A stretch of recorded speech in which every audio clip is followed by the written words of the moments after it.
तृतीया तिथि की महिमा के प्रसंग में हिमालय की पुत्री रूप में गौरी की उत्पत्ति का वर्णन और भगवान शंकर के साथ उनके विवाह की कथा। मुनिवर महातपा कहते हैं, राजन, जब भगवान रुद्र कैलाश पर निवास करने लगे तो कुछ समय बाद अपने पिता दक्ष से प्राणपति महादेव जी के साथ वैर का प्रसंग गौरी को स्मरण हो आया। तब अब सहसा उसके मन में रोष का भाव उत्पन्न हो गया। वे सोचने लगी, मेरे पिता दक्ष ने इस देवादिदेव को यज्ञ में भाग न देकर कितना बड़ा अपराध किया था। उसके फलस्वरूप मेरे पिता का यज्ञ के निमित्त बनाया हुआ नगर तथा उसके यज्ञ का भी विध्वंस करना पड़ा। अतएव शिव के अपराधी पिता से उत्पन्न शरीर का मुझे त्याग कर देना चाहिए और तपस्या द्वारा इस महेश्वर की आराधना कर दूसरा जन्म ग्रहण कर इनकी अर्धांगिनी बनकर मुझे उन्हें प्राप्त करना चाहिए। पिता दक्ष में तो बांधवोचित प्रेम का लेस भी नहीं रह गया है, अतएव अब उनके घर मेरा जाना भी नहीं हो सकता। इस प्रकार भलीभांति विचार करके परम सुंदरी गौरी तप करने के उद्देश्य से गिरिराज हिमालय पर चली गई।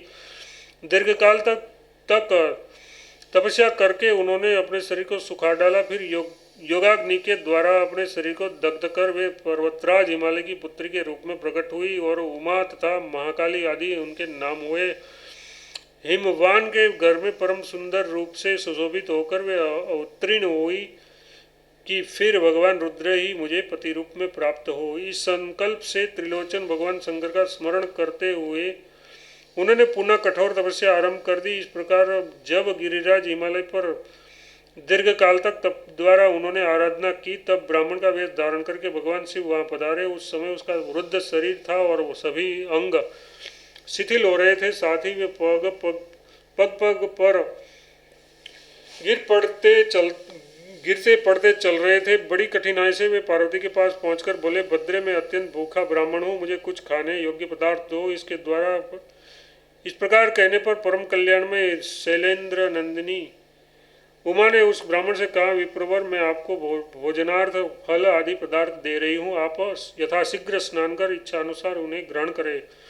उनके यों कहने पर वे ब्राह्मण देवता पास में ही बहती हुई गंगा के जल में स्नान करने के लिए उतरे। उन ब्राह्मण वेशधारी शिव ने स्नान करते समय ही स्वयं माया स्वरूप एक भयंकर मकर का रूप धारण कर उन ब्राह्मण का अपना पैर पकड़ लिया।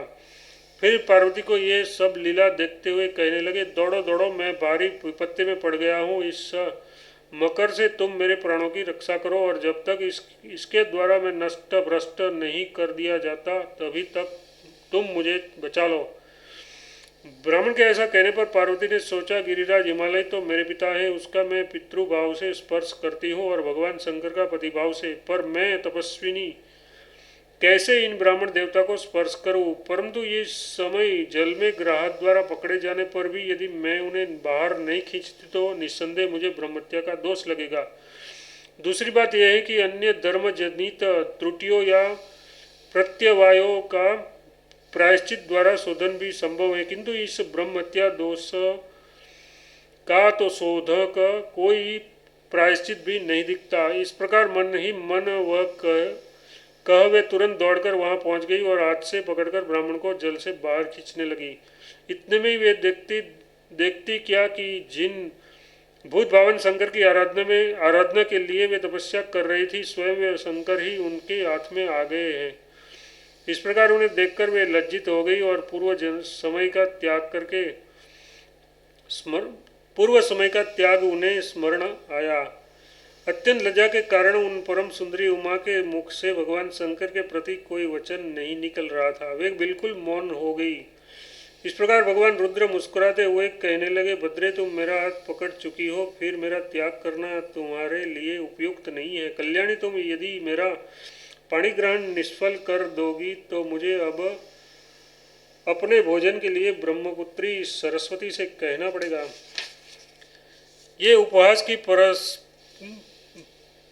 परंपरा आगे न बढ़े, ऐसा सोचकर कुछ लज्जित सी हुई पार्वती कहने लगी, देवादिदेव महेश्वर, आप तीनों लोकों के स्वामी हैं। आपको पाने के लिए मेरा ये प्रयत्न है। पूर्व जन्म में भी आप ही मेरे पति देव थे, इस जन्म में भी आप ही मेरे पति होंगे, कोई दूसरा नहीं। किंतु अभी मेरे संरक्षण पिता पर्वतराज हिमालय हैं। अब मैं उनके पास जाती हूँ, उन्हें जताकर आप विधिपूर्वक मेरा पाणी ग्रहण करें। इस प्रकार कहकर परम सुंदरी भगवती उमा अपने पिता हिमालय के पास गई और हाथ जोड़कर उनसे कहा, पिताजी, मुझे अनेक लक्षणों से प्रतीत होता है कि पूर्व जन्म में भगवान रुद्र ही मेरे पति रहे हैं। उन्होंने ही दक्ष के यज्ञ का विध्वंस किया था। वे ही संसार के संरक्षण रुद्र ब्राह्मण का वेश धारण कर तपोवन में मेरे पास आए और मुझसे भोजन की याचना की। आप स्नान कर आइए। मेरी इस प्रेरणा पर वे बुद्ध ब्राह्मण का वेश बनाए हुए गंगा में गए। फिर वहां मकर द्वारा ग्रस्त हो जाने पर उन्होंने मुझे सहायता के लिए पुकारा, परंतु पिताजी, मुझे ब्रह्मत्या न लग जाए इस भय से मैंने अपने हाथ से उन्हें पकड़ लिया। मेरे पकड़ते ही वे अपने वास्तविक रूप में प्रकट हो गए और कहने लगे, देवी, ये तो पाणिग्रहण है, तपोधने, इसमें तुम्हें अन्यथा विचार नहीं करना चाहिए। उसके ऐसा कहने पर उनसे स्वीकृति लेकर मैं आपसे पूछने आई हूँ, अतः इस अवसर पर मेरा जो कर्तव्य हो उसे आप शीघ्र बताने की कृपा कीजिए। पार्वती की ऐसी बात सुनकर हिमालय बड़े प्रसन्न हुए और अपनी पुत्री से कहने लगे, सुमुखी, मैं आज संसार में अत्यंत धन्य हूँ जो स्वयं भगवान शंकर मेरे जामाता होने वाले हैं। तुम्हारे द्वारा मैं सचमुच संततिवान बन गया। पुत्री, तुमने मुझको देवताओं का शिरोमणि बना दिया है, पर क्षण भर रुकना, मेरे आने तक थोड़ी प्रतीक्षा करना। इस प्रकार कहकर पर्वतराज हिमालय संपूर्ण देवताओं के पितामह ब्रह्मा जी के पास गए। वहां जा उनका दर्शन गिरिराज ने नम्रतापूर्वक कहा। दर्शन कर गिरिराज ने नम्रतापूर्वक कहा, भगवान, उमा मेरी पुत्री है, आज मैं उसे भगवान रुद्र को देना चाहता हूँ। इस पर श्री ब्रह्मा जी ने भी उन्हें दे दो कहकर अनुमति दे दी। ब्रह्मा जी के ऐसा कहने पर पर्वतराज हिमालय अपने घर पर गए और तुरंत ही तुम्बुरु, नारद, हाहा और कुहू को बुलाया। फिर किन्नरों, असुरों और राक्षसों को भी सूचना दी। अनेक पर्वत, नदियाँ, वृक्ष, औषधि वर्ग तथा छोटे बड़े अन्य पाषाण भी मूर्ति धारण कर भगवान शंकर के साथ होने वाले पार्वती के विवाह को देखने के लिए वहां आए। उस विवाह में पृथ्वी ही वेदी बनी और सातों समुद्र ही कलश। सूर्य एवं चंद्रमा उस शुभ अवसर पर दीपक का कार्य कर रहे थे तथा नदियां जल ढोने परोसने का काम कर रही थी। जब इस प्रकार सारी व्यवस्था हो गई तब गिरिराज हिमालय ने मंद्राचल को भगवान शंकर के पास भेजा। भगवान शंकर की स्वीकृति से मंद्राचल तत्काल वापस आ गए। फिर तो भगवान शंकर ने विधिपूर्वक उमा का पाणी ग्रहण किया। उस विवाह के उत्सव पर पर्वत और नारद ये दोनों गान कर रहे थे। सिद्धों ने नाचने का काम पूरा किया। वनस्पतियां अनेक प्रकार के पुष्पों की वर्षा कर रही थी तथा सुंदर रूपवती अप्सराएं उच्च स्वर से गा कर नृत्य करने में संलग्न थी। उस विवाह महोत्सव में लोक पितामह चतुर्मुख ब्रह्मा जी स्वयं ब्रह्मा के स्थान पर विराजमान थे। उन्होंने प्रसन्न होकर उमा से कहा, पुत्री, संसार में तुम जैसी पत्नी और शंकर सखे पति सबको सुलभ हो। भगवान शंकर और भगवती उमा दोनों एक साथ बैठे थे। उससे इस प्रकार कहकर ब्रह्मा जी अपने धाम को लौट आए। भगवान वराह कहते हैं, पृथ्वी रुद्र का प्रागट्य, गौरी का जन्म तथा विवाह, ये सारा प्रसंग राजा प्रजापाल के पूछने पर परम तपस्वी महातपा ऋषि ने उन्हें जैसे सुना था वह संपूर्ण वृत्तांत मैंने तुम्हें बता दिया। देवी गौरी के जन्म विवादी सभी कार्य तृतीया तिथि को ही संपन्न हुए थे। अतएव तृतीया उनकी तिथि मानी जाती है। उस तिथि को नमक खाना सर्वथा निषिद्ध है। जो स्त्री उस दिन उपवास करती है उसे अचल सौभाग्य की प्राप्ति होती है। दुर्भाग्यग्रस्त स्त्री या पुरुष तृतीया तिथि को लवण के परित्याग पूर्वक इस प्रसंग का श्रवण करे तो उसको सौभाग्य, धन संपत्ति और मनोवांछित पदार्थों की प्राप्ति होती है। उसे जगत में उत्तम स्वास्थ्य, क्रांति और पुष्टि का भी लाभ होता है। अध्याय 22 समाप्त। गणेश जी की उत्पत्ति का प्रसंग और चतुर्थी तिथि का महात्म्य। राजा प्रजापाल ने पूछा, महामने, गणपति का जन्म कैसे हुआ? उन्होंने सगुण रूप कैसे धारण किया? ये संशय मेरे हृदय के लिए कष्टप्रद बन गया है, अतः आप इसे दूर करने की कृपा कीजिए। महातपा बोले, पूर्व समय की बात है। पूर्व संपूर्ण देवता और तप को ही धन मानने वाले ऋषिगण कार्य आरंभ करते थे और उसमें उन्हें निश्चय ही सिद्धि प्राप्त हो जाती थी। फिर ऐसी स्थिति आ गई कि अच्छे मार्ग पर चलने वाले लोग विघ्न का सामना करते हुए किसी प्रकार कार्य में सफलता पाने लगे, पर निष्कृष्ट कार्यशील व्यक्ति के कार्य सिद्धि में कोई विघ्न नहीं आता।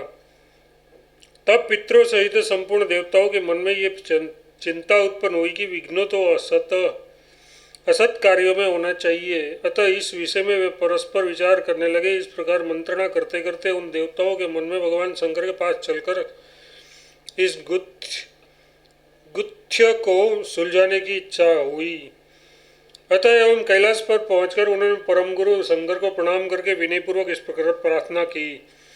देवता बोले, देवादिदेव महादेव शिल्पाणी त्रिलोचन भगवान, हम देवताओं से भिन्न असुरों के कार्य में ही विघ्न उपस्थित करना आपके लिए उचित है, हमारे कार्यों में नहीं। देवताओं के इस प्रकार कहने पर भगवान शंकर अत्यंत प्रसन्न हुए और वे निनिमेष दृष्टि से भगवती उमा को देखने लगे। देवता भी वही थे। पार्वती जी की ओर देखते हुए वे मन ही मन सोचने लगे, अरे इस आकाश का कोई स्वरूप क्यों नहीं दिखता। पृथ्वी जल तेज और वायु की मूर्ति तो चक्षुगोचर होती है, किंतु आकाश की मूर्ति क्यों नहीं दिखती। ऐसा सोचकर ज्ञान शक्ति के भंडार परम पुरुष भगवान रुद्र हंस पड़े। आकाश की मूर्ति न देखकर शंभु ने जो हंस दिया उसका अभिप्राय था। बहुत पहले ब्रह्मा जी के मुख से वे सुन चुके थे कि शरीरधारी व्यक्तियों की ही मूर्ति होती है। आकाश के शरीरधारी न होने के कारण इसकी मूर्ति असंभव है। फिर तो उस परम ब्रह्म रुद्र के द्वारा पृथ्वी जल तेज वायु इन चारों के सहयोग से एक अद्भुत कार्य संभव हो गया। अभी हंसी बंद ही नहीं हुई थी, इतने में ही एक परम तेजस्वी कुमार प्रकट हो गया। उसका मुख तेज से चमक रहा था, उस तेज से दिशाएं चमकने लगी। भगवान शिव ने सभी गुण उसमें सन्निहित थे। ऐसा जान पड़ता था मानो साक्षात दूसरे रुद्र ही हो। वह कुमार एक महान आत्मा था। वह प्रकट होकर अपनी सस्मित दृष्टि, अद्भुत क्रांति, दीप्त मूर्ति तथा रूप के कारण देवताओं के मन को मोहित कर रहा था। उसका रूप बड़ा ही आकर्षण था। भगवती उमा उसे निर्मेष दृष्टि से देखने लगी। ये अद्भुत कार्य देखकर तथा स्त्री का स्वभाव चंचल होता है, संभवतः उमा की आंखें भी इस पर अनुपम सुंदर बालक पर मुग्ध हो गई है।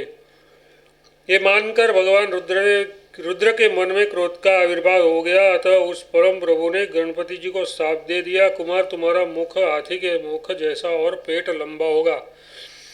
सर्प ही तुम्हारे यज्ञोपवीत का काम देंगे, ये नितांत सत्य है। इस प्रकार गणेश जी को शाप देने पर भी भगवान शंकर का रोष शांत नहीं हुआ। उसका शरीर क्रोध से कांप रहा था। वे उठकर खड़े हो गए। त्रिशूलधारी शंकर का शरीर जैसे जैसे हिलता वैसे वैसे उनके श्री विग्रह के रोमकूपों से तेजोमय जल निकलकर बाहर गिरने लगा। उनसे दूसरे अनेक विनायक उत्पन्न हो गए। उस सभी के मुख हाथी के मुख जैसे थे तथा उसके शरीर की आभा काले खैर वृक्ष या अंजन के समान थी। वे हाथों में अनेक प्रकार के अस्त्र शस्त्र लिए हुए थे। अब देवता व्यग्र मन से सोचने लगे, अरे ये क्या हो गया। एक ही बालक ऐसा अतुलित महान कार्य कर रहा है। हम देवताओं की अभिलाषा अनायास ही पूरी हो गई, पर इसके चारों ओर ये वैसे ही गण कहाँ से आ पहुँचे। उस समय उन विनायकों के कारण देवताओं की चिंता अत्यधिक बढ़ गई। पृथ्वी में क्षोभ उत्पन्न हो गया। तब चार मुखों से शोभा पाने वाले ब्रह्मा जी अनुपम विमान पर विराजमान होकर आकाश में आए और यूं कहा, देवताओं तुम लोग धन्य हो। यो तुम सभी तीन नेत्र वाले अद्भुत रूपधारी भगवान रुद्र के कृपा पात्र हो। आप साथ ही तुमने असुरों के कार्य में विघ्न उत्पन्न करने वाले गणेश जी को प्रणाम करने का सौभाग्य प्राप्त किया है।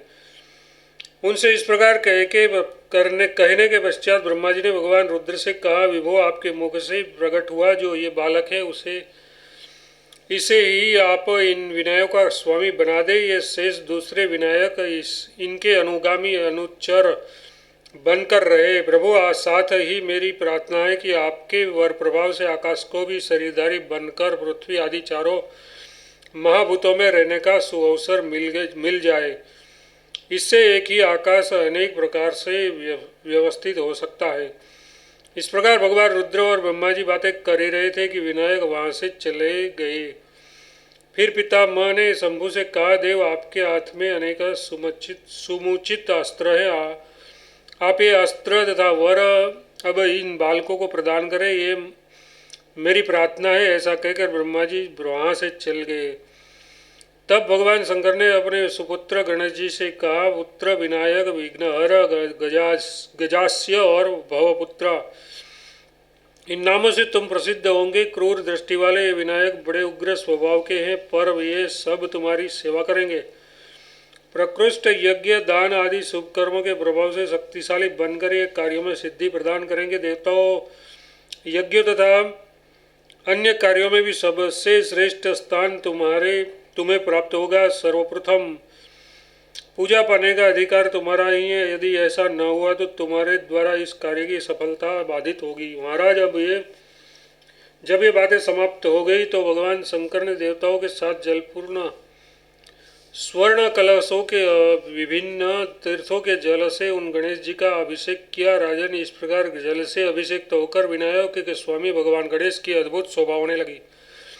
उन्हें अभिषिक्त देखकर सभी देवता भगवान शंकर के सामने ही उनकी इस प्रकार स्तुति करने लगे। देवता बोले, गजानन, आप गणों के स्वामी हैं, आपका एक नाम विनायक है, आप प्रचंड पराक्रमी हैं, आपको हमारा निरंतर नमस्कार है। भगवान, विघ्न दूर करना आपका स्वभाव है, आप सर्प की मेखला पहनते हैं। भगवान शंकर के मुख से आपका प्रादुर्भाव हुआ है, लंबे पेट से आपकी आकृति उद्भासित होती है। हम संपूर्ण देवता आपको प्रणाम करते हैं, आप हमारे सभी विघ्न सदा के लिए शांत कर दे। राजन, जब इस प्रकार भगवान रुद्र ने महान पुरुष गणेश जी का अभिषेक कर दिया और देवता द्वारा उनकी स्तुति संपन्न हो गई, तब वे भगवती पार्वती जी के पुत्र के रूप में शोभा पाने लगे। गणाध्यक्ष गणेश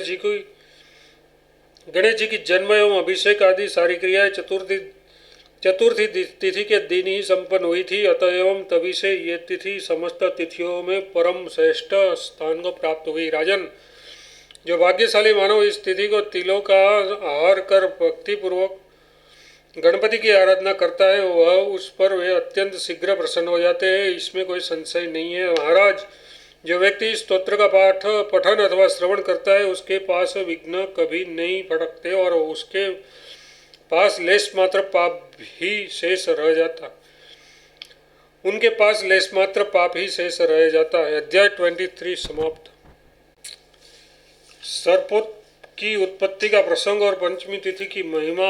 पृथ्वी ने पूछा, मेरा उद्धार करने वाले भगवान, आपके श्री विग्रह का स्पर्श पाकर महान विक्रमशाली सर्प कैसे मूर्तिमान बन गए तथा उन्हें आपने क्यों बनाया? भगवान वरा बोले, वसुंधरे, गणपति के जन्म का वृत्तांत सुनने के पश्चात राजा प्रजापाल ने यही प्रसंग बड़ी मीठी वाणी में उत्तमव्रती महातपास से पूछा था। राजा प्रजापाल ने पूछा, भगवान कश्यप के इस वंश से संबंधित नाग तो बड़े ही दुष्ट प्रकृति के थे, फिर उन्हें विशाल शरीर धारण करने का अवसर कैसे मिल गया? ये प्रसंग आप मुझे बताने की कृपा कीजिए। मुनिवर महातपा जी कहते हैं, राजन, मरीचि ब्रह्मा जी के प्रथम मानस पुत्र थे। उसके पुत्र कश्यप जी हुए। मंद मुस्कान वाली दक्ष की पुत्री कद्रु उनकी भार्या हुई। उससे कश्यप जी के अनंत, वासुकी, महाबली, कलम्ब, करकोटक, पद्म, महापद्म, शंकु,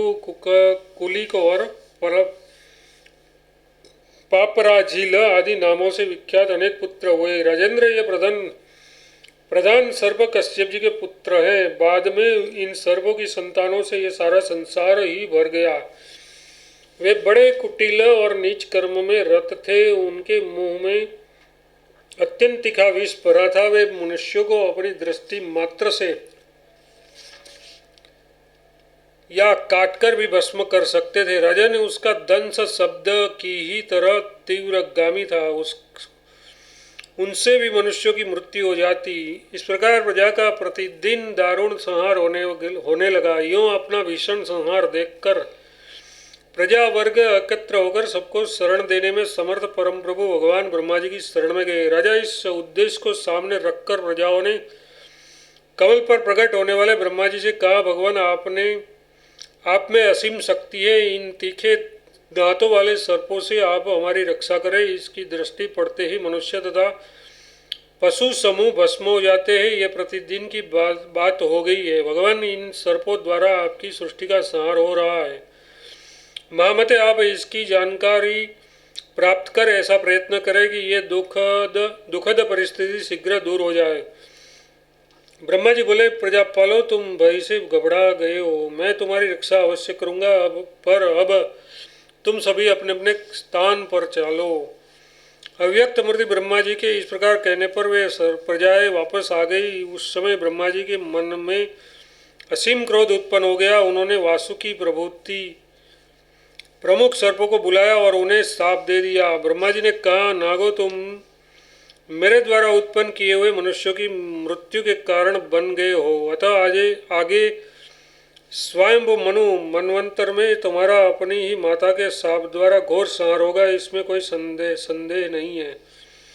जब ब्रह्मा जी ने इस प्रकार उन श्रेष्ठ सर्पों से कहा, तब सर्पों के शरीर में भय से कमी मच गई। वे उन प्रभु के पैरों पर गिर पड़े और ये वचन कहे। नागो बोले, भगवान, आपने ही तो कुटिल जाति में हमारा जन्म दिया है। विष उगलना, दुष्टता करना, किसी वस्तु को देखकर उसे नष्ट कर देना, ये हमारा अमिट स्वभाव आपके द्वारा ही निर्मित है। अब आप ही उसे शांत करने की कृपा करें। ब्रह्मा जी ने कहा, मैं मानता हूँ तुम्हें मैंने ही उत्पन्न किया है और तुम में कुटिलता भी भर दी है, पर इसका अभिप्राय ये नहीं है कि तुम निर्दय होकर नित्य मनुष्यों को खाया करो। सर्पों ने कहा, भगवान, आप हमें अलग अलग रहने के लिए कोई सुनिश्चित स्थान की व्यवस्था कर दीजिए और हमारे द्वारा डसे जाने की स्थिति एवं नियम भी बता दे। राजा नागों की ये बात सुनकर ब्रह्मा जी ने कहा, सर्पों, तुम लोग मनुष्यों के साथ भी रह सको, इसके लिए मैं स्थान का निर्णय कर देता हूँ। तुम सब लोग मन को एकाग्रचित्त मेरी आज्ञा सुनो। सुतल, वितल और पाताल, ये 3 लोग कहे गए हैं। तुम्हें रहने की इच्छा हो तो वहीं निवास करो। वहाँ मेरी आज्ञा तथा व्यवस्था से अनेक प्रकार के भोग तुम्हें भोगने के लिए प्राप्त होंगे। रात के 7वें पहर तक तुम्हें वहाँ रहना है। फिर वैवस्वत मनवंतर के आरंभ में कश्यप जी के यहाँ तुम्हारा जन्म होगा। देवता लोग तुम्हें बंधु बांधव होंगे। बुद्धिमान गरुड़ से तुम्हारा भाईपने का संबंध होगा। उस समय कारणवश तुम्हारी सारी संतान मतलब जन्मेजय के यज्ञ में अग्नि के द्वारा जलकर स्वाहा हो जाएगी। इसमें निश्चय ही तुम्हारा कोई दोष न होगा। और जो सर्प अत्यंत दुष्ट और उच्च खलन होंगे, उनकी उस साप से जीवन लीला समाप्त होगी। जो ऐसे न होंगे वे जीवित रहेंगे। हाँ, अपकार करने पर या जिनका काल ही आ गया हो, उस मनुष्य को समयानुसार निगलने या काटने के लिए तुम स्वतंत्र हो। गरुड़ संबंधी मंत्र, औषध और बद्ध गरुड़ मंडल द्वारा दांत कुंठित करने की कलाएं जिन्हें ज्ञात होगी, उससे निश्चय ही तुम्हें डर कर रहना चाहिए, अन्यथा तुम लोगों का विनाश निश्चित है। ब्रह्मा जी के ऐसा कहने पर वे संपूर्ण सर्प पृथ्वी के नीचे पाताल लोक में चले गए। इस प्रकार ब्रह्मा जी से शाप एवं वरदान पाकर वे पाताल में आनंदपूर्वक निवास करने लगे। ये सारी बातें उन नाग महानुभावों के साथ पंचमी तिथि के दिन ही घटित हुई थी। अतः ये तिथि धन्य, प्रिय, पवित्र और संपूर्ण लोकों पापों का संहारक सिद्ध हो गई। इस तिथि में जो खट्टे पदार्थ के भोजन का परित्याग करेगा और दूध से नागों का स्नान कराएगा, सर्प उसके मित्र बन जाएंगे। अध्याय 24 समाप्त। षष्ठी तिथि की महिमा के प्रसंग में स्वामी कार्तिकेय के जन्म की कथा। राजा प्रजापाल ने कहा, द्विजवर, मेरा एक प्रश्न यह भी है कि संसार से कार्तिकेय की उत्पत्ति कैसे हुई। महामते, आप मेरे संदेह को दूर करने की कृपा कीजिए। मुनिवर महात्मा बोले, राजन, संपूर्ण तत्वों में जिन्हें प्रधान स्थान प्राप्त है उन्हें परम प्रभु परमात्मा कहा जाता है। उसके आरंभ में उन्हीं से अव्यक्त तत्व की उत्पत्ति हुई। ये तत्व तीन प्रकार के हैं। परम पुरुष और अव्यक्त के योग से महातत्व का प्रादुर्भाव हुआ। इसी महतत्व को अहंकार भी कहते हैं। इसमें जो पुष तत्व है वह भगवान विष्णु तथा शिव नाम से प्रसिद्ध है। अव्यक्त प्रकृति भगवती उमा देवी या कमल नयना लक्ष्मी है। उन्हीं भगवान शंकर और उमा के संयोग से अहंकार की उत्पत्ति हुई। वे ही सेनापति कार्तिकेय हैं। महामते राजन, मैं अब उन कार्तिकेय की उत्पत्ति का प्रसंग कहता हूँ, तुम उसे सुनो। सर्वप्रथम एकमात्र भगवान नारायण ही विराजमान थे। फिर उनसे ब्रह्मा जी की उत्पत्ति हुई। तत्पश्चात स्वयंभू मनु तथा मरीचि और सूर्य आदि प्रकट हुए। फिर उन देवताओं, दानवों, गंधर्वों, मनुष्यों, पशुओं और पक्षियों की सृष्टि हुई। यही संपूर्ण प्राणियों की सृष्टि कही गई है। सृष्टि का विस्तार हो जाने पर देवताओं और दानवों में युद्ध, एक दूसरे को परास्त करने की इच्छा से सदा युद्ध होने लगा, क्योंकि उन दोनों दलों में अपार बल था और उनमें सदा वैर की भावना बनी रहती थी। दैत्यों के सेनाध्यक्ष बड़े बलवान थे, उन्हें युद्ध में कोई हरा नहीं सकता था। उसके नाम इस प्रकार है: हिरण्यकशिपु, हिरण्याक्ष, महासुर, विप्रचित, विचित्र, भीमाक्ष और क्रौंच। इन सभी वीरों के बल की सीमा न थी। उस घोर संग्राम के अवसर पर देवसेना में उपस्थित देवता दानवों के तीक्ष्ण बाणों से प्रतिदिन हार रहे थे। उनकी पराजय देखकर बृहस्पति जी ने कहा, देवताओं, तुम्हारी सेना में कोई सेनाध्यक्ष नहीं है। केवल एक इंद्र से इस सेना की रक्षा हो सके, ये नितांत असंभव है। अतः तुम लोग अपने लिए किसी सेनाध्यक्ष का अन्वेषण करो। अब इसमें देर करना ठीक नहीं है। बृहस्पति के ऐसा कहने पर देवता ब्रह्मा जी के पास गए। उन्होंने व्याकुल होकर उनसे कहा, भगवान, हमें आपको सेनाध्यक्ष देने की कृपा करें। इस पर ब्रह्मा जी ने ध्यान लगाकर देखा, इन देवताओं के लिए मुझे क्या करना चाहिए।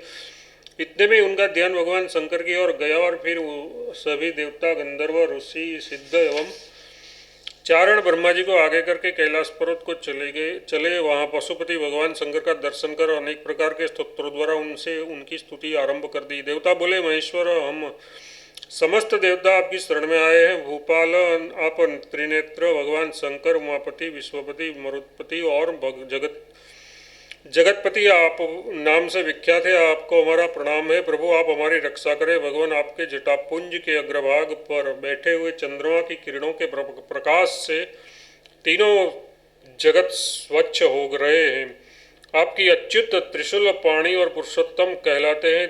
आप ही अच्युत त्रिशूल पाणी और पुरुषोत्तम कहलाते हैं। दैत्य द्वारा उत्पन्न भय हमारे ऊपर आ गया है। आप उससे हमारी रक्षा करने की कृपा कीजिए। श्रेष्ठ देवताओं में भी परम श्रेष्ठ प्रभु आदिदेव, पुरुषोत्तम, हर, भवन, महेश, त्रिपुरांतक, विभु, भगदेवता के नेत्रहरण करने वाले, दैत्य, रिपु, पुरातन और वृषभ ध्वज, इस प्रकार आपके अनंत नाम है। भगवान, हमारी रक्षा में आप ही सक्षम हैं। गिरजापति प्रभु, पर्वत पत्नी मैना के आप वात्सल्य भाजन है। देवेश्वर, अच्युत, गणेश, भूतेश, शिव, अक्षय, अयन और दैत्य वरांतक आपकी संज्ञाएं हैं। भगवान, आप ही हमारी रक्षा करें। पृथ्वी आदि 5 तत्वों में आप प्रतिष्ठित हैं। आपके प्रधान गुण भी 5 है। विशेषता ये है कि आप आकाश में तो केवल ध्वनि रूप से लीन रहते हैं, अग्नि में शब्द एवं रूप, इन 2 गुणों से, वायु में 3 रूपों से, जल में शब्द, स्पर्श, रूप, रस, इन 4 गुणों से और पृथ्वी में गंध सहित 5 रूपों से विराजित हैं। भगवान, अग्नि आपका स्वरूप है। वृक्ष, पत्थर और तिल आदि में आप सार रूप से स्थित है। भगवान, आप महान शक्तिशाली पुरुष है। इस समय दैत्यों द्वारा हमें अत्यंत दुख भोगना पड़ रहा है, अतः आप हमारी रक्षा करें। त्रिलोचन, जिस समय यह सारा विश्व सृष्टि सूक्ष्म था ये सूर्य, चंद्रमा, इंद्र आदि भी नहीं थे, उस समय त्रिनेत्र सभी प्रमाणों से परे, समस्त बाधाओं से वर्जित, केवल आपकी ही सत्ता विराजमान थी। भगवान, आप कपाल की माला पहनते हैं। द्वितीया के चंद्रमा आपके मस्तक की शोभा बढ़ाते हैं। स्मशान भूमि में आप निवास करते हैं। भस्म से आपकी अनुपम शोभा होती है। आप शेषनाग का यज्ञोपवीत पहनते हैं। देवेश्वर, मृत्युंजय, आप अपनी तीव्र बुद्धि के सहारे हमारी रक्षा करें। भगवान, आप पुरुष है और ये श्री गिरिजा अर्ध देह रूप में आपकी शक्ति है। आप में ही ये जगत स्थित है। आह्वानी आदि अग्नियों ने आपके तीनों नेत्रों में स्थान पाया है। समस्त सागर तथा पर्वतों से निकलकर समुद्र तक जाने वाली नदियाँ आपकी जटाएं हैं।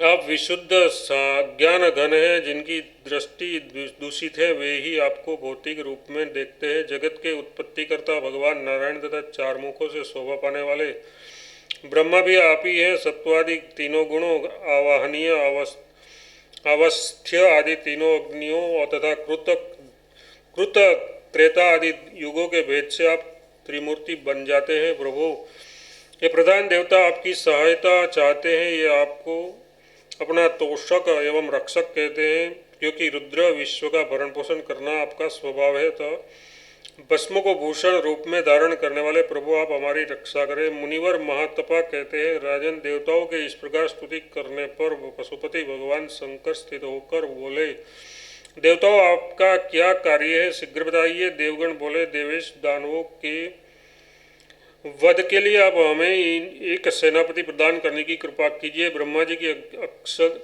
अध्यक्षता में रहने वाले हम सभी देवताओं का इस समय इसमें कल्याण है। भगवान रुद्र ने कहा, देवगण, आप लोग स्वस्थ एवं निश्चिंत हो जाए। अभी थोड़ी देर में मैं आप लोगों को सेनापति देता हूँ। राजन, योग कहकर भगवान रुद्र ने देवताओं को जाने की आज्ञा दे दी और पुत्रोत्पत्ति के निमित्त अपने विग्रह में रहने वाली शक्ति को प्रेरित किया। उसके द्वारा शक्ति के शुद्ध होते ही एक कुमार प्रकट हो गया। उनकी प्रभा ऐसी थी मानो तपता हुआ सूर्य ही हो। वह अपनी जन्मदात शक्ति को इस प्रकार प्रकाशित कर रहा था मानो वह शक्ति ज्ञानमय बनकर एकमात्र उसके पास पूंजीभूत हो गई है।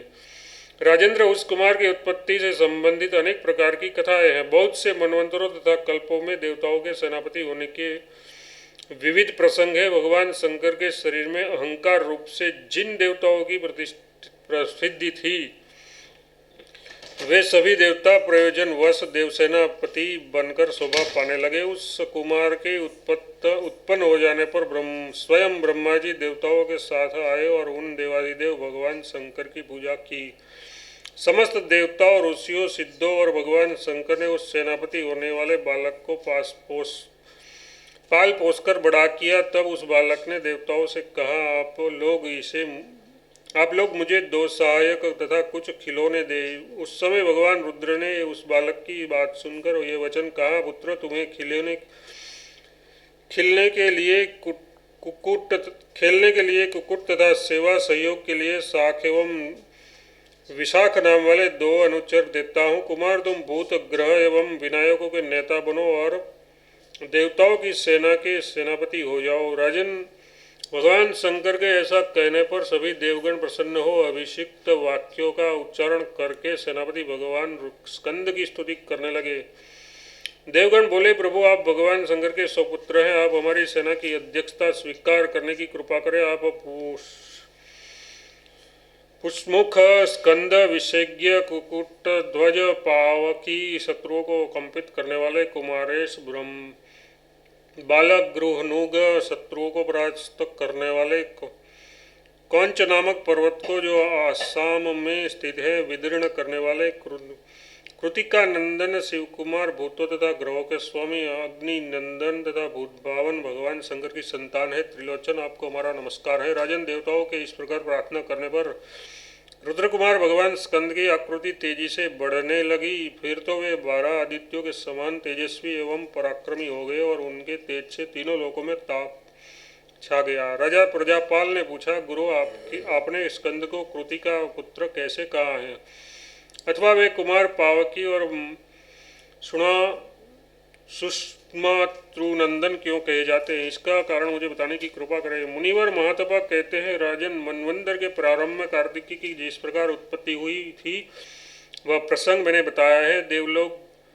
देवता लोग तो भूत और भविष्य की बातें भी जानते हैं, अतः एवं उसके द्वारा इन गुण द्योतक नाम का उच्चारण हुआ है। अग्नि के पुत्र होने से उसका नाम पावकी हुआ है। यद्यपि इनकी माता गौरी है, किंतु जन्म में कृतिकादि 6 माताओं ने उन्हें दुग्ध पान कराकर पाला था, अतः ये कार्तिकेय कहलाते हैं। महाराज, तुम्हारे प्रश्न का इस प्रकार समाधान हो गया। आत्मविद्या रूपी अमृत का यह विषय अत्यंत गूढ़ है। भगवान शंकर के अहंकार का ये मूर्त रूप है। संपूर्ण पापों के प्रशमन करने वाले स्वयं भगवान शंकर ही स्कंद रूप में प्रकट हुए थे।